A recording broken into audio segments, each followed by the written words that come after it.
থেকে বঞ্চিত হইলাম, তাকেও আমি জান্নাতে থাকতে দিব না, তাকে আমি সুখে থাকতে দিব না, তার সন্তানদেরকেও সুখে থাকতে দিব না। সামনে থেকে, পিছন থেকে, ডান থেকে, বাম থেকে আমি এমন ভাবে ধোঁকা দিব, জান্নাতে আর আসতে দিব না।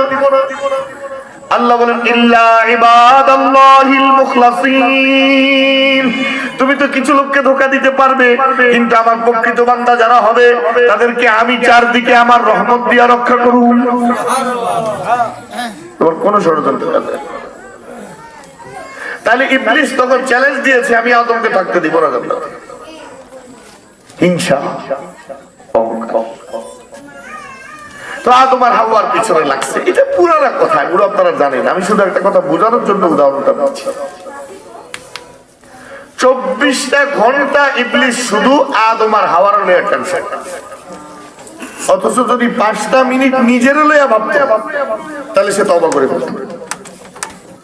তার ভাবনা নিজেকে নিয়ে না, তার ভাবনা আদম নিয়ে। এই জন্য যে লোকগুলোর ভিতরে হিংসা আছে দেখবেন নিজের হলে কোনো চিন্তা নাই, আরেকজনের হয়ে গেছে কেন, হায় হায় হায় রে, তার এত ফসল হয়ে গেল, হায় তার 2-3টা সন্তান হয়ে গেছে, হায় তার সন্তানরা প্রতিষ্ঠিত হয়ে গেছে। আরে বাবা, তুমি তোমার কাম করো, তুমি কেমনে উন্নতি করতে পারবো চিন্তা করো, তোমার কেমনে ভালো ফসল হবে এই চিন্তা না, নিজের হলে কোনো চিন্তা নাই, শুধু টেনশন আরেকজনের। বাস নিজের সুখ শান্তি সবকিছু। আরেকজনের খেতে দান হয় আর বেচারা টেনশনে ছোড়ে ঘুমোয় না, বেচারা দোকানে বেচা কিনা এত ভালো হয়, এই চিন্তা, এদিকে গড়ায় ওদিকে গড়ায়। স্ত্রী জিজ্ঞাসা করে কি হয়েছে, কয় ঘুমাবো, আমার কাছে অশান্তি লাগে। আরেকজন এই তার ভিতরে শয়তানি। তো আদম আর হাওয়া জান্নাতে বসবাস করে শান্তিতে, আর এদিকে ইবলিসের ঘুম নাই। কেমনে তা করে এটা থেকে বঞ্চিত করা যায়, কেমনে তা করে জান্নাত থেকে? তো ইবলিস আদম আর হাওয়াকে বহু রূপ ধরে ধোঁকা দেওয়ার চেষ্টা করছে, কিন্তু কাবু করতে পারে না। শেষ পর্যন্ত আদম আর হাওয়াকে ধোঁকা দেওয়ার একটা ইউনিক রাস্তা বের করছে ইবলিসে। তা হইলো আদম আর হাওয়াকে ধোঁকা দিতে হইলে আমাদের দরবেশ সাজতে হইল। কারণ দরবেশ না সাজে, জুব্বা না লাগিয়ে, পাগড়ি না লাগিয়ে, বড় বড় দাড়ি না রাখা ধোঁকা দেন দিতে পারে, লেবাস ধরতে হবে। তো আদম ধোঁকায় পড়ে যায়, বাপরে এরকম সুফি মানুষ এত তো খারাপ হইতে পারে।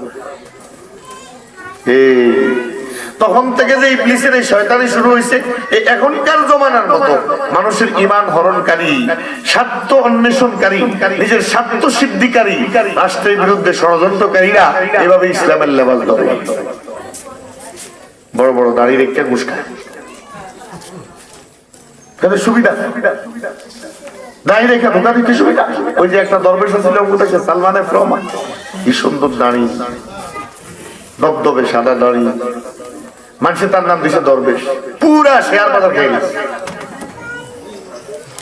পুরা বিজনেস সেক্টর। সাবেক প্রধানমন্ত্রী বেসরকারি বিনিয়োগ বিষয়ক উপদেষ্টা ছিল, সারা পৃথিবীর বড় বড় শাসকদের সাথে সে ডিল করত, সারা পৃথিবীর বড় বড় ব্যবসার চুক্তি সব সে দস্তখত করত। এত 2 নম্বরে দুর্নীতি করছে, কিন্তু দাড়িগুলার চেহারার দিকে তাকাইলে লাগে যান খাজা মঈনুদ্দিন চিশতির ছোট ভাই, এরকম আল্লাহওয়ালা মানুষের কত দরবেশ। এমন জন দেখছে পাশে পড়ে গেছে, আস্তে দাড়িগুলা সব ছাড়ছে, দাড়ি কামাইয়া ভাগ্য চাইছে। কিন্তু আল্লাহ যখন ধরার সিদ্ধান্ত নেয় তখন বোরকা পরেও ভাগন যায় না, দাড়ি কামাইয়াও ভাগন যায় না, কলা গাছের মধ্যে শুয়েও ভাগন যায় না। তাহলে এই কিছু লোক আছে সুরত ধরে। আমরা মুরাদনগরে তো আপনারা চিনবেন, এই মুরাদনগর ডিআর গভর্নমেন্ট হাই স্কুলের সাবেক ভারপ্রাপ্ত হেডমাস্টার আমাদের শহীদুল্লাহ স্যার, ডিলারপুর বাড়ি, চিনেন না আপনারা? অনেকে চিনেন। উনি মুরাদনগর বড় মসজিদের কমিটি সেক্রেটারি, আমার লোক তো খুব মহব্বত স্যার। তো কয় আমি যখন সরকারি স্কুলে দায়িত্ব পালন করি, প্রতি বছর সরকারের পক্ষ থেকে একজন ইন্সপেক্টর আসতো ইন্সপেকশন করার জন্য, অর্থাৎ প্রতিষ্ঠানে তদন্ত করার জন্য আসতো সবকিছু ঠিকঠাক চলতেছে। তো তো তদন্ত তো কিছু করতো না, মোটা অঙ্কের টাকা খেত। যদি টাকা না দেওয়া হইতো তো উল্টা রিপোর্ট দিয়ে বেতন বন্ধ হয়ে যেত। তো স্যার বলে একদিন ইন্সপেক্টর আসবে, আমরা খবর পাই সবাই রেডি হয়ে বসে রয়েছি, টাকা তো আগে বাস করে আছে, দাম তো লাগবে। একেবারে 2:30টার দিকে আসছে, দুপুর 2:30টার দিকে, সাদা দবদবে দাঁড়ি, একদম ইস্ত্রি করা সুন্দর দবদবে সাদা পাঞ্জাবি পায়জামা, স্মার্ট একেবারে আল্লাহর ওলি। আইসে বলে হেডমাস্টার কই? সারে দৌড় দিয়ে গেছে, তাড়াতাড়ি নামাজের মুসল্লা দেন, আমার নামাজের সময়। তো সারে কয় আমি দৌড় দিয়া নামাজের মুসল্লাটা আনি, আর মনটা এখন খুশি লাগছে। দেখ বহু বছর পরে আল্লাহ একজন ওলি পাঠাইছে। হেতোটে আবুসার খাইতো না, কি সুন্দর নামাজি, কি দাঁড়ি। সালামটা ফিরে কয় আমাকে আরো 2টা স্কুলে যেতে হবে, আমার সময় কম, টাকা পয়সা যা দিবেন নামাজের মুসল্লার তলে দেন। যে যায় নামাজে নামাজ পড়ছে মুসল্লা, নামাজের মসলার তলে দিয়ে দেন, যা দেন। স্যার কয় হুজুর আল্লাহর কসম জীবনে বহু টাকা দিই, সরকারি চাকরি করতে দিতে হয়, দিচ্ছি, কিন্তু তারে গুস্তা দিতে আমার বেশি কষ্ট লাগে। কি লেবাস, কি পোশাক, আর কি করে। এই জন্য শুধু পোশাক ইমানের প্রকৃত আলামত নয়। হ্যাঁ, পোশাকও ইমানের একটা আলামত, তবে শুধু পোশাক থাকলেই যে মুমিন এমন না, শুধু দাঁড়িয়ে সুন্দর থাকলেই যে সে মুমিন এমন না। কিছু কিছু লোক আছে ভেষ ধরে নিজের স্বার্থ অন্বেষণ করে, সুবিধা নেওয়ার। তো ইবলিসও এরকম লেবাস ধরে। এখন হাওয়া আলাইহিস সালাম দেখে একটা আল্লাহর ওলি খালি সামনে দিয়ে আসা যাওয়া করে, ঘুরে, কিন্তু জান্নাতের ভিতরে আসার অনুমতি নেই। দেখতে খুব জিকির আজকার করে, মনে হয় যেন তাসবিহ তালিল পড়ে, বুজুর্গ। তো একদিন কাছে আসছে, খুব কাঁদতেছে। হযরত হাওয়া কান্না শুনে খুব মায়া লাগছে, সামনে আগে এসে জিজ্ঞেস করছে, আপনার কোনো মুসিবত আছে নাকি? কাঁদেন কেন? কারণ হাওয়া ইতিপূর্বে জীবনে কাঁদা দেখে নাই কোনোদিন। জান্নাতে তো কান্না নেই, শুধু আনন্দ। কান্নাটা দেখে মন কাঁদে উঠছে, মহিলা মানুষ। হে কাঁদে কেন? কাঁদেন? আপনি আমার কথা বিশ্বাস করবেন কিনা জানি না, আমি আপনার অপরিচিত মানুষ। আল্লাহর কসম করে বললাম, আমি আমার জন্য কাঁদি না, আপনাদের জন্য কাঁদি। আমি আমার দুঃখে কাঁদি না, আমি তো আপনার লেগে। হাওয়া কম আমগর হলে আপনার কাঁদার কি? আমগর সমস্যা কি? আমি এমন কিছু জিনিস দেখি যেটা তোমরা দেখো না। এই যে সুখের জান্নাতের বাড়ি, এই বাড়ি তো তোমাদের থাকবে না। এই যে জান্নাতের নাজ ও নিয়ামত, এগুলো তো তোমাদের থাকবে না। 2 দিন পরে সব হারাতে হবে, সব লয়ে দিব আল্লাহ। ফিরলে গেলে আল্লাহ এনে রাখে না তো বেশি দিন, তোমার সময় পুরে গেলে বাই করে দেয়। আচ্ছা, তো তাহলে এখানে কি স্থায়ী ভাবে থাকার কোনো ব্যবস্থা নাই? আছে, আছে, ওইটাই তো করে লেগে আছে।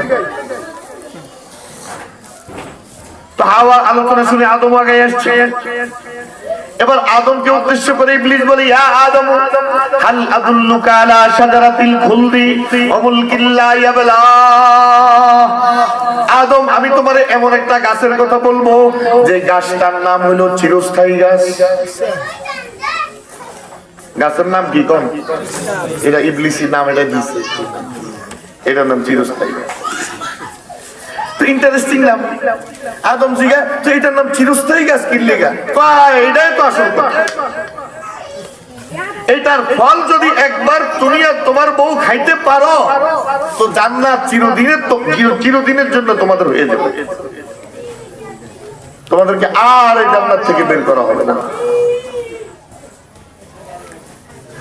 1000 বছর আগে, কত বছর আগে আল্লাহ জানে, আল্লাহ আদমকে মানা করছে গাছের ফল না খাওয়ার জন্য, কিন্তু আদম ভুলে গেছে, অনেক দিন হয়ে গেছে। তো ফানাসিয়া আদম ওয়ালাম নাজিদ লাহু আজমা।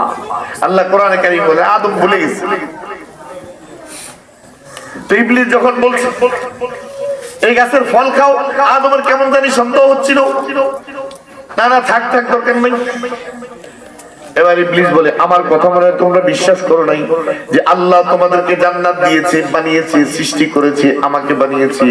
ওই আল্লাহর নামে কসম করে বললাম, ইন্নী লাকুমা লামিনান নাসিহিন, আমি আল্লাহর নামে কসম করে বললাম, আমি তোমাদের খায়ের কল্যাণকামী, আমি যা বলতেছি সত্য বলতেছি। বলেন তো কসম করছে কার নামে? আল্লাহ। এখন বর্তমান জমানায় আমরা মৃত্যু টাউট বাটপাট দেখতে দেখতে দেখতে দেখতে আমরা এমন অভ্যাস হয়ে গেছি, এখন কসম করলে আরো বেশি সন্দেহ। আরে তুই যে কসম করছ, যদি ঠিক হইতে তাহলে তুই কসম করলি কা? কসম করছ যেহেতু তোর মধ্যে ভেজাল আছে। আমরা তো টাউট বাটপাট দেখতে দেখতে না একটা অভিজ্ঞতা হয়েছে। কিন্তু আদম আর হাওয়া তো জীবনে কোনো মৃত্যু দেখে না। লা ইয়াসমাউনা ফিহা লাগওয়ান ওয়ালা কিযাবা, আল্লাহর জান্নাতে কোনো ফালতু কথাও নাই, কোনো মিথ্যা কথাও নাই। আদম আর হাওয়া জীবনে মিথ্যা কথা শুনেও নাই। আল্লাহর নামে যখন কসম করছে, এবার আদম আর হাওয়া কাবু হয়ে গেছে। আরে এরকম আল্লাহ ওয়ালা মানুষ আল্লাহর নামে কসম করে বলতেছে, তাহলে নিশ্চয়ই সত্য কথাই বলতেছে। কারণ আল্লাহর নামে কসম করে তো আর মিথ্যা বলবেন, এই ধোঁকায় পড়ে। এবার আপনারা আমার সাথে বুঝে শুনে একটু জবাব দেন, আদম কি জেনে শুনে গুনাহ করছে না ধোঁকায় পড়ছে? সবাই কোন তো ধোঁকায় পড়া কি গুনাহ নেই? কেউ যদি ধোঁকায় পড়ে যাও এটা কি গুনাহ নেই? এটা তো বিপদ, মুসিবত। তাহলে আদম গুনাহ করে না, কিন্তু মুসিবতে পড়ে গেছে ভুলবশত, না জেনে ধোঁকায়। তো দুইজনে ফল খাইল। এতদূর পর্যন্ত কিচ্ছা আপনাদের সবারই জানা আছে কম বেশি। কিন্তু খাওয়ার পর কি হলো? ইবলিস বলছে এটার নাম চিরস্থায়ী গাছ। প্রকৃতপক্ষে এই গাছের নাম হইল বঞ্চিত হওয়ার গাছ। আরে ভাই বলেন না, প্রকৃতপক্ষে গাছটার নাম কি? বঞ্চিত হওয়ার গাছ। আর ইবলিসে এটার নাম দিছে চিরস্থায়ী গাছ। এই বুঝা নিয়েন, মৃত্যু পর্যন্ত মনে রাখেন, ইবলিস যদি বলে এই কাজে লাভবান হবি, তো বুঝবেন যে আপনার 12টা বাজে। এই জন্য ইবলিসে মানুষের বুঝাইছিল ডেস্টিনির লোকে কারবার কর, মনে আসেনি ডেস্টিনির কথা, তাড়াতাড়ি বড় লোক হয়ে যাবি। এই ব্যবসা, ই কমার্স, এই ব্যবসা, ওই ব্যবসা, ওই ব্যবসা, সুদের কারবার, এটা কর, এটা করো, তাড়াতাড়ি বড় লোক হয়ে যাবি। যে করছে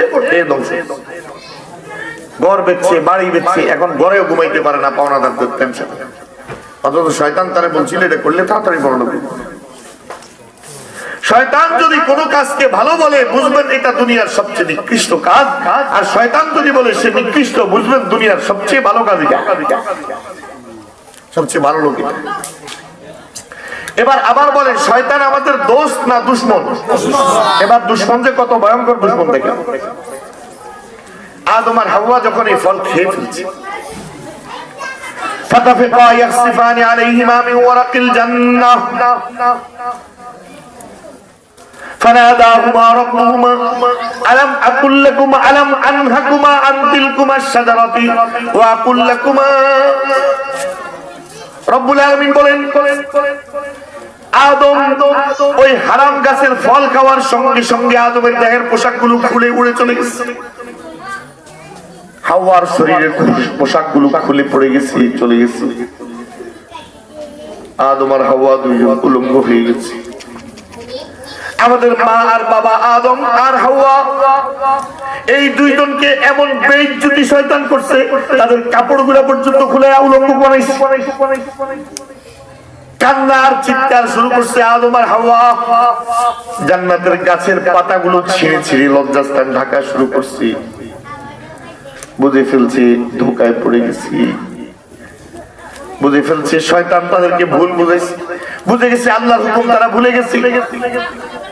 এবার বলেন তো, যদি প্রকৃতপক্ষে আদমের সহি সন্তান হয়ে থাকেন, যেই শয়তান বাবা আদমকে উলঙ্গ করে অপদস্থ করছে, মায়ের শরীরের কাপড় খুলে ফেলে মাকে বেইজ্জতি করছে, এই শয়তান কি কোনোদিন আদম সন্তানের বন্ধু হতে পারে?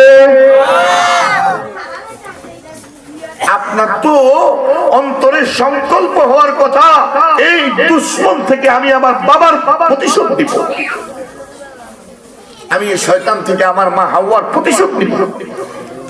আমি তার রাস্তায় চলবো না, বরং তার শয়তানি করার রাস্তা আমি বন্ধ করে দিব।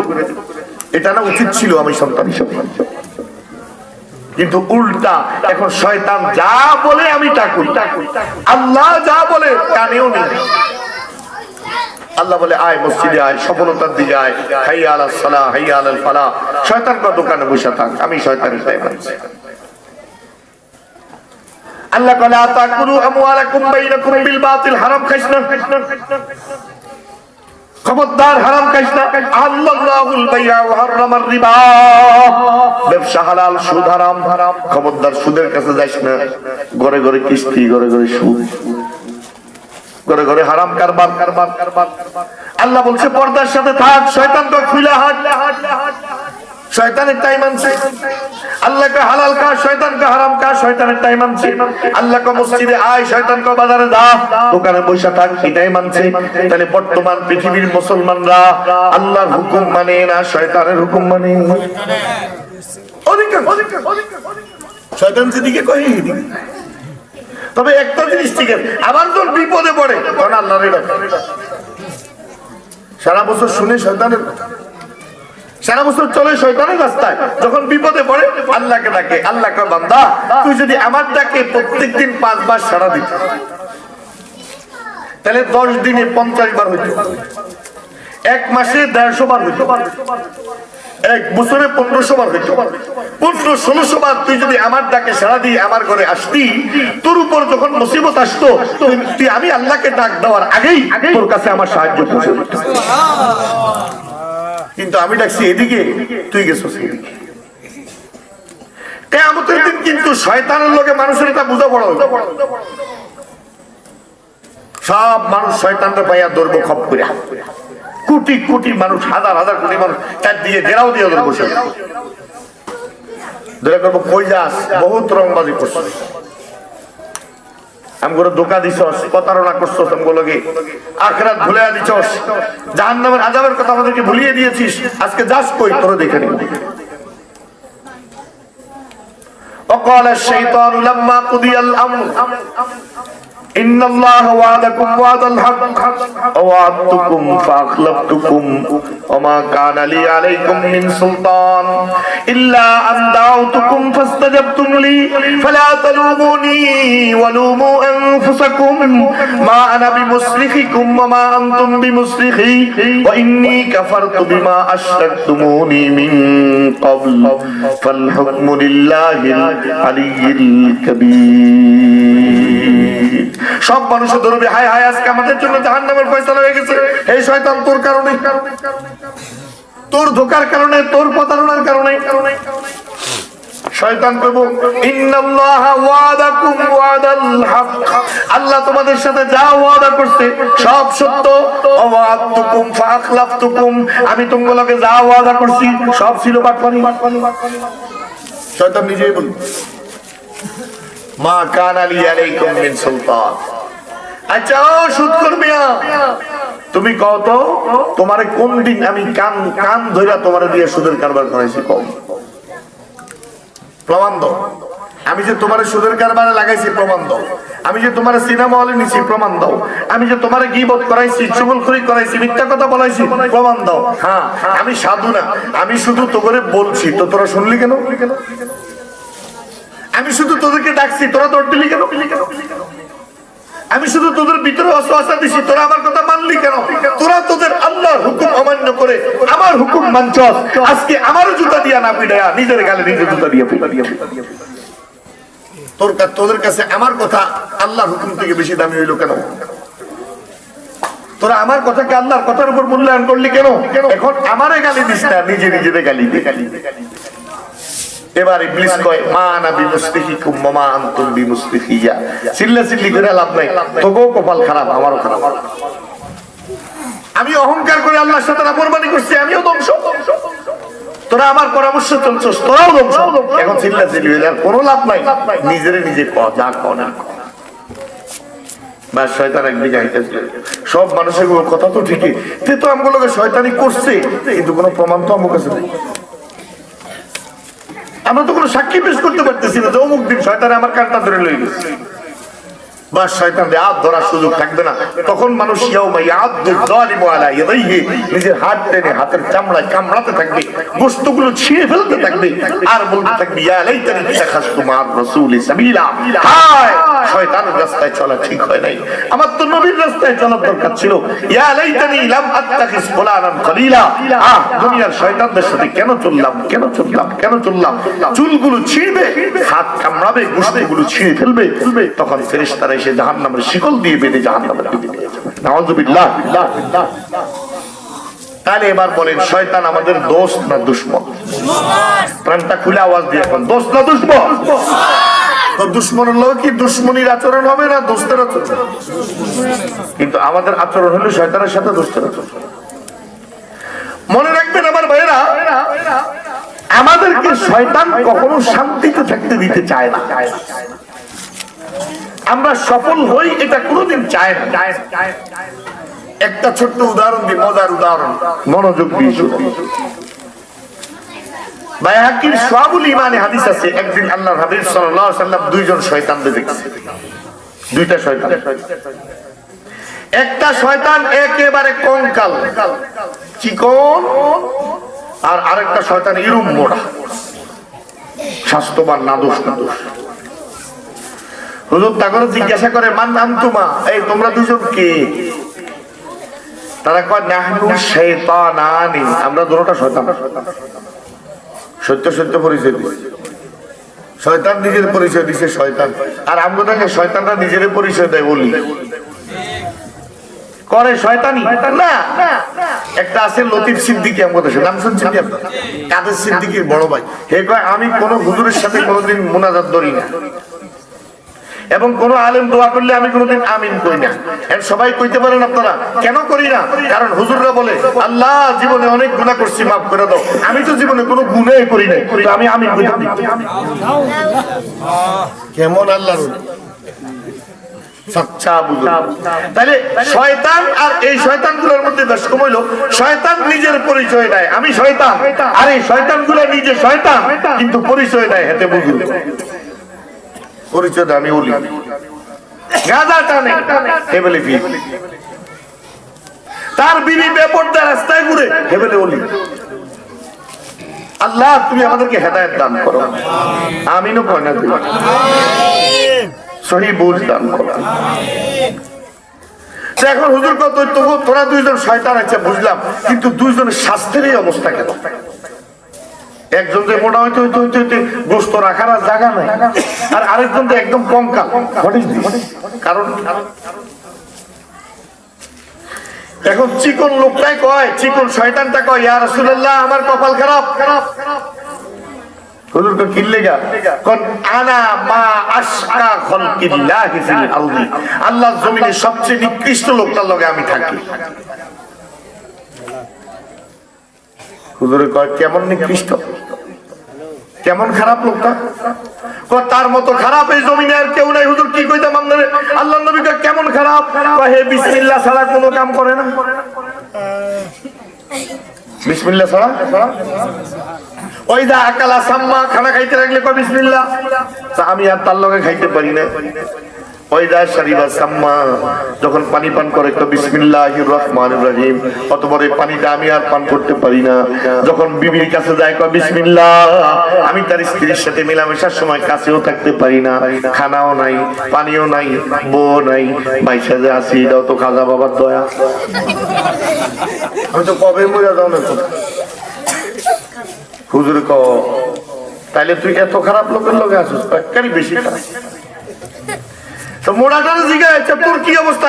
আমার কপাল হুজুর, আল্লাহ দিটা সান কপাল দিছে, কিসমত আমার ভালো। এমন এক লোকের সাথে আসি, তার মতো বালা মানুষ দুনিয়াতে আর নাই। হুজুর কয় কেমন বালা? তার জিন্দেগিতে কোনোদিন বিসমিল্লাহ পড়ে না। যখন খায় বিসমিল্লাহ পড়ে না, আমি তার লগে খাই।